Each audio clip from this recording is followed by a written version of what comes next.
Before I touch upon the issue of the pandemic and the current situation, I would like to point out that India was facing an economic crisis even before the first coronavirus cases were identified. Demonetization and hasty and flawed GST were amongst its main causes. The economic downturn began in 2017-18. 7 quarters of declining GDP growth was no ordinary event. It was unprecedented. Yet the government carried on with its policies and incompetent governance. The initial optimism of the Prime Minister that the war against the virus would conclude in 21 days has turned out to be misplaced. It seems that the virus is here to stay until a vaccine is found. I am also of the view that the government was uncertain about the criteria for lockdowns, and nor does it seem to have an exit strategy. Successive lockdowns have yielded diminishing results. The government also stumbled badly on the testing strategy and the import of test kits. Meanwhile, the pandemic continues. The economy, as we all know, has been gravely crippled. Every economist of the repute had advised an immediate need for a massive fiscal stimulus.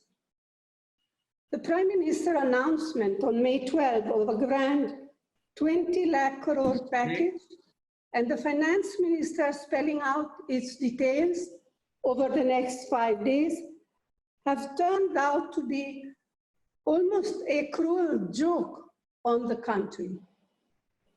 The defining image of the pandemic has been the lack of migrant workers, many with children, many elders, walking hundreds of kilometers without money, without food or medicine, desperate to reach their home states. Apart from the plight of the migrants, those who have been cruelly ignored include the 13 crore families in the bottom half of the population, namely the tenant farmers and the landless agricultural workers, the laid off or retrenched workers and employees, the shopkeepers and the self-employed, MSMEs, and organized industry, including the large businesses, all of them that drive our country's growth. Many of us like-minded parties had demanded that cash must be transferred to the poor, that free grain must be distributed to all families, that buses and trains must be arranged for the migrant workers to go back to their homes.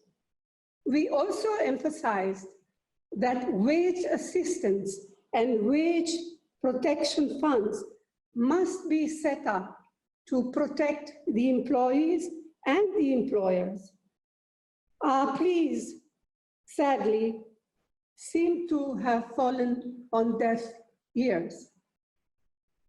And I'm afraid there is not even a pretense of consultation with stakeholders or debate in Parliament. We deplore these unilateral moves. A number of renowned economists are predicting that 2021 will end with negative growth of up to -5%. If this happens, the consequences are likely to be catastrophic. That the present government has no solution is very worrying, but that it has no empathy, no compassion for the poor and vulnerable is indeed heartbreaking. The government has also abandoned any pretense of being democratic.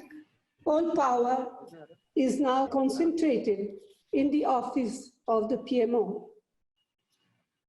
The spirit of federalism, which is an integral part of our constitution, is all but forgotten. There is no indication either of the two houses of parliament or the standing committees that they will be summoned to meet. It is our duty as opposition to offer constructive criticism and suggestion and be the voice of the people. It is in that spirit that we are all meeting here today.